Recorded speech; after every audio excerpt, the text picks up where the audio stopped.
I don't know how many are going to admit this, but it's true. The Judgment Day is one of the biggest factions we've seen in the past 15 years. The Bloodline may have been the most dominant faction in the company for a couple of years now, but let's not forget that the Judgment Day has been the most important aspect of Raw ever since Triple H became in charge of the creative.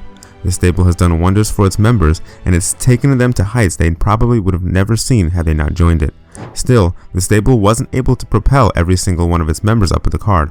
So today, let's take a look at whether the Judgment Day has elevated or hurt its members right here on JRSlobberKnocker. Let's get right into it.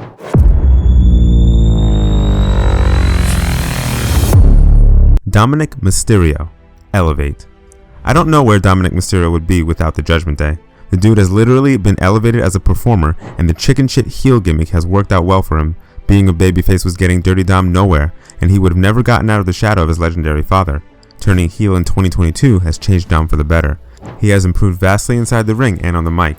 I don't think he gets enough credit as a pro wrestler. He is more than decent enough to put on a good match. Hopefully there comes a time where Dom is accepted as one of the top baby faces, and that should be the ultimate goal for him. Finn Balor. Hurt. Let's get one thing straight.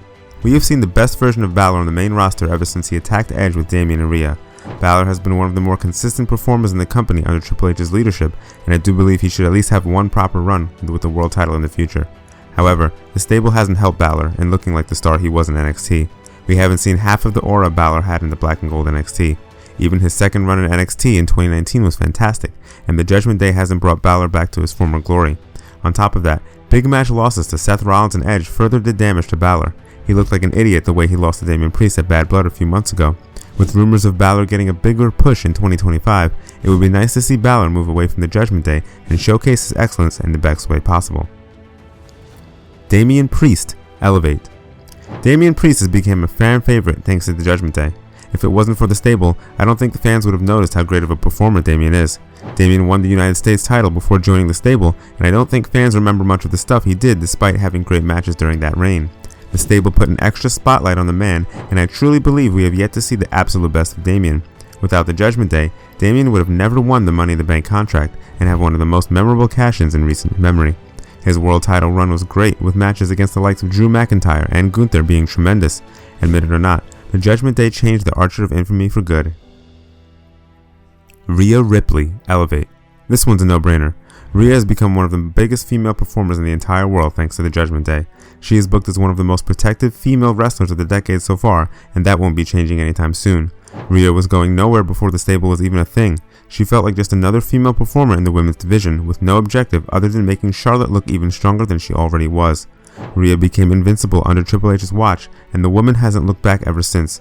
She would have been the women's world champion for a long period of time if it wasn't for her shoulder injury.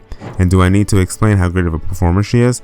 Despite being 28 years old, Rhea brings out the best in anyone she's in the ring with. The Judgment Day wouldn't have worked without Rhea, plain and simple.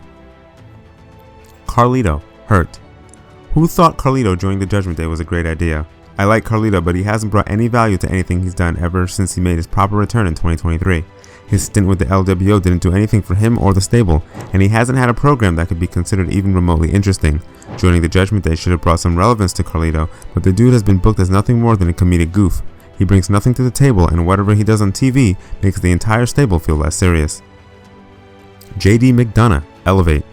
When JD was brought up to the main roster, he came across as a guy who seemed like a great fit in the Judgment Day. Besides Balor, nobody in the group was high on JD. JD had to win the rest over, and he did that by helping the stable in securing wins. While you could say that JD is often booked to take pinfalls in matches, it doesn't take away from the fact that JD is a phenomenal in-ring performer. He sells moves like no other, and he can have a banger if he's given the time. His match against Ricochet on Raw from last year was incredible, and I don't think JD would have gotten much TV time if he wasn't with the Judgment Day. In that manner, JD was indeed elevated by being a member of the stable. Liv Morgan. Elevate. Liv Morgan was the best female superstar of 2024. When you think about it, no one actually came close. Becky took time off, Charlotte was out of action, Nia Jax improved, but she was nowhere near the best. The only ones who came close to Liv were Io Sky and Rhea Ripley, but Liv's program with Rhea and Dominic propelled Liv to the top of the women's division. By being a member of the Judgment Day, fans have taken Liv more seriously now. On top of that, Liv has delivered solid matches against Rhea Ripley with the exception of their Bad Blood match.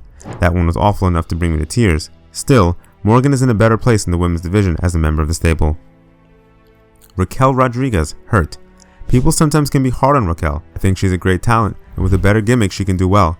Things should have worked out for Raquel after she joined the Judgment Day, but sadly they didn't. Raquel, as of right now, is one of the most boring aspects of the stable, and her presence isn't helping the stable at all. She feels non-existent, and unless WWE books her well, she won't be able to showcase herself as a true member of the Judgment Day. Here's hoping that 2025 works out well for Raquel. So there you have it, my friends. Who do you think benefited from the most from joining the Judgment Day? Let us know in the comments below, and you might also want to check out our other awesome videos on the channel. Make sure to subscribe to JRSlobberKnocker for more.